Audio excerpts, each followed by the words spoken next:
A lot of the challenges that we face in pre-construction is really bending to the architect and trying to make sure our system matches what their intent is. Some GCs that we were working with started using Building Connected about 5 or 6 years ago. It started to blossom from there and kind of became a no-brainer.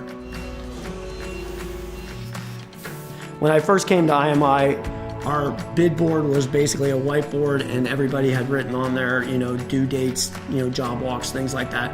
Whereas now it's kind of a seamless process. We take the calendar invites and we export them over to our Outlook so that now we're making sure we hit all our job walks, we hit all our bid dates. It's easier, it's more intuitive.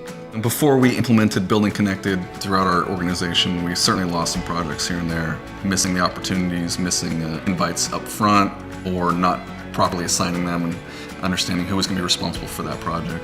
Honestly, back in the day, it was just so much worse. Organization is such a big thing, and organizing from the beginning of your project to the end of your project. Now you can actually have a subcontractor and a general contractor looking at the same things, putting everything in one place.